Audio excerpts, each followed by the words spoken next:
think a union president needs to be mainly transparent and accessible. As Deputy President for Welfare, I did this by hosting weekly drop-in sessions where you can come up to me and tell me your concerns, hold me accountable to my manifesto points, or tell me other things that are coming up.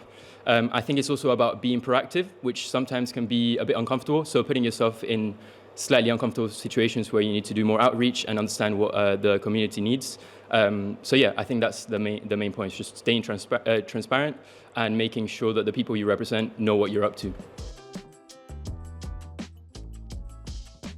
The student body at Imperial College are the future leaders in a lot of areas of research, politicians, and will have an amazing impact.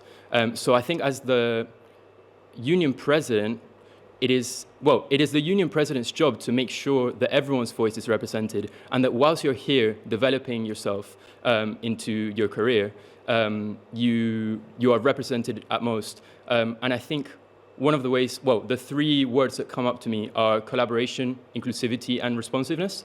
I think we need to make sure we're collaborating with students, we need to make sure we're including everyone, and we need to make sure that we're responding to that collaboration and students' needs.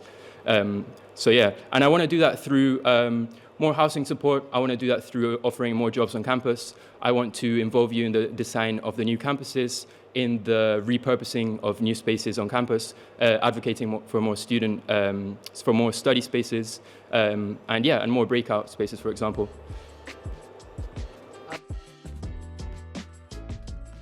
I think what we need to make sure first is that the student priorities are understood. So I need to make sure that what I think is what the student priorities really are. So the first step is engaging with students, either through forums, through council, through reps, making sure that what I'm going to represent is actually what everyone's aligned with. The second step is going into that meeting with senior management or the university management and coming in with data-driven approach. We have to be strategic. Imperial is a STEM-based university. We need to make sure that the data shows what we're pushing for. And the data will show that, because we're not calling for anything crazy. We're just calling for a reasonable student experience. One really good example is the rent negotiations. And one more step. Once we're in that meeting, if there is pressure and we can't find a sort of middle ground, we slightly go public. We apply pressure. We basically advocate publicly. We go on more channels. We involve more people, and I think that's how we get things done at the union.